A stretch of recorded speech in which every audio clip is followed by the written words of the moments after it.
Assalamualaikum warahmatullahi wabarakatuh. Perkenalkan, nama saya Richana Sandi Frenitia dari semester 2A.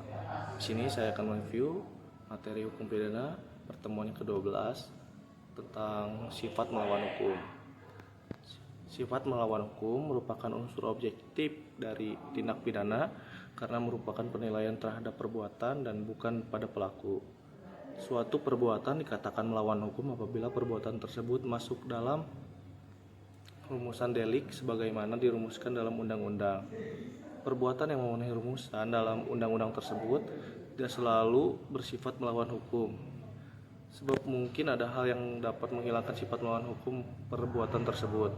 Contohnya di negeri Belanda dalam Agres Hograt tanggal 20 Februari 1933 di kota Huizen mengenai dokter hewan, dan di Indonesia tentang putusan Mari pada bulan Januari 1966 dengan kasus Markus Effendi.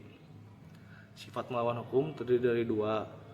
Yang pertama, melawan hukum formil dan melawan hukum material.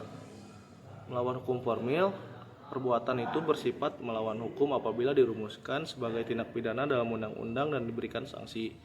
Sifat melawan hukum dapat dihapus apabila diatur berdasarkan undang-undang.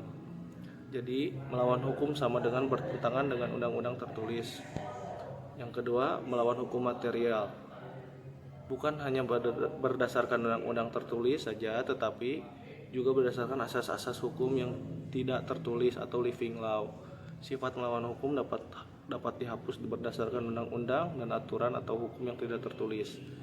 Jadi melawan hukum sama dengan bertentangan dengan undang-undang atau hukum tertulis dan hukum tidak tertulis atau kebiasaan.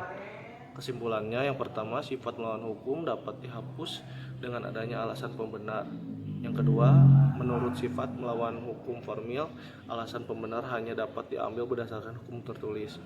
Yang ketiga, menurut sifat melawan hukum material, alasan pembenar dapat diambil dari hukum tidak tertulis. Yang keempat, ajaran melawan hukum formil sudah tidak dianut lagi sejak tahun 1963. Yang menentukan adanya alasan pembenaran di luar undang-undang adalah hakim. Apabila 1.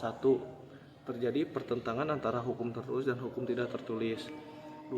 Hukum tidak tertulis tersebut harus dipandang adil dan benar oleh seluruh masyarakat umum.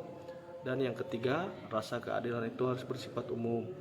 Sekian yang bisa saya sampaikan. Mohon maaf jika ada kekurangan. Wassalamualaikum warahmatullahi wabarakatuh.